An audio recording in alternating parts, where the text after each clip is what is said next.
It's a modern-day hunt for a treasure buried at least 36 years ago. Jason Berry believes he's found it. Where generally is the treasure here? It's in this quadrant of the park, which is the northeast quadrant of the park. We're in Armstrong Park, a place Berry has been dissecting for the past 5 months. I know the park backwards and forwards. I know every inch of it. I've prodded it literally over 300 times. Berry has scoured the national park off Rampart Street for clues he and many other treasure hunters believe are embedded in this image. I started looking very closely inside of the image and seeing things that were very clearly, to me, clues, that were numbers, that were images. At first, I doubted myself because everybody was saying, no, that's pareidolia. The image comes from this book, The Secret, A Treasure Hunt. Published in 1982, it's a fantasy paperback filled with a series of puzzles, cryptic verses, and matching images. When solved, they supposedly lead readers to a real-life ceramic bin, or cask, which in turn holds a key to a safe deposit box, which contains a gem worth about $1,000. There reportedly are 12 treasures, scattered in different cities in the U.S., including here in New Orleans. Is that another roof? Berry, an independent journalist who is accustomed to digging for facts, has been physically and digitally digging for a decades-old treasure. Berry has no doubt about where the New Orleans cask is hidden. From my confidence level is 100%.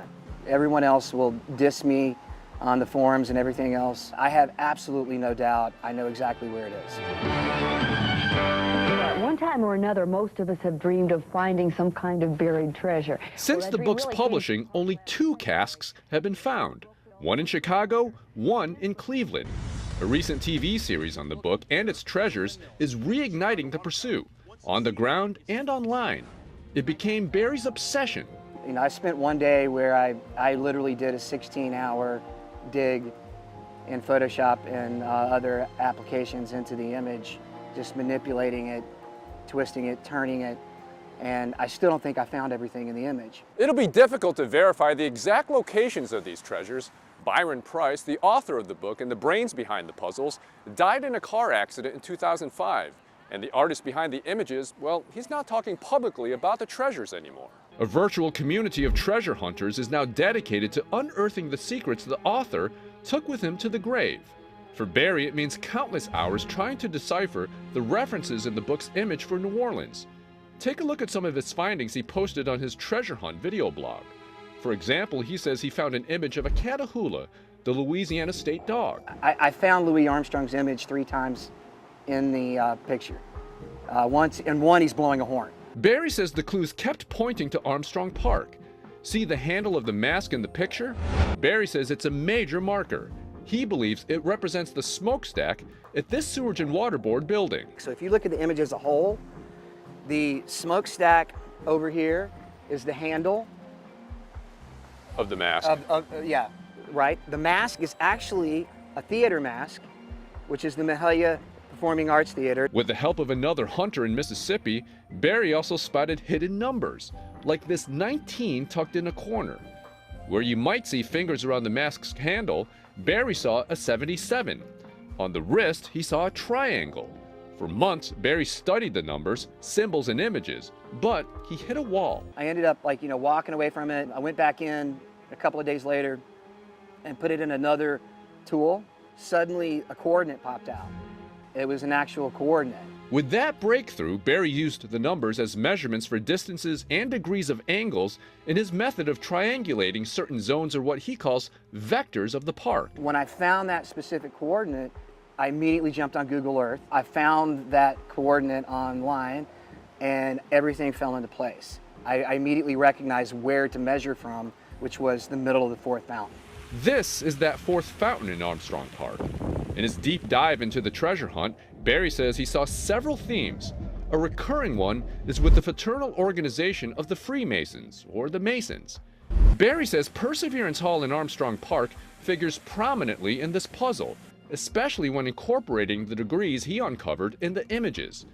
The hall was originally a Masonic lodge. Built between 1819 and 1820, it's the oldest Masonic temple in the state. And when you run the degrees out, there are 3 degrees, or 3 lines that run out from there over to the northeast quadrant of the park. One of them runs right across the cornerstone of this building. If you know anything about the Masons, their cornerstones of Masonic buildings are very important because that's where they buried time capsules. Would people see this and hear what you're saying and say, this guy's crazy? Oh yeah, they're saying it now. They say, the guys that have been looking for it, you know, the forums are saying I'm crazy now. That's fine, I don't care. They can say I'm crazy, I know I'm right. To further back up his claim, Barry went to the location, ran an endo camera into the ground, and saw this. Barry says this sure looks like a cask to him, but he hasn't dug it up. The root system of the tree that it's buried next to, which is a live oak, has literally engulfed the cask. Barry says it would take a professional excavation team to retrieve the cask without damaging the integrity of the tree or the park. You know, the last thing I would want to do is damage this park in any way. He hopes other hunters will give the park the same respect. That's why he's not revealing the treasure's precise location.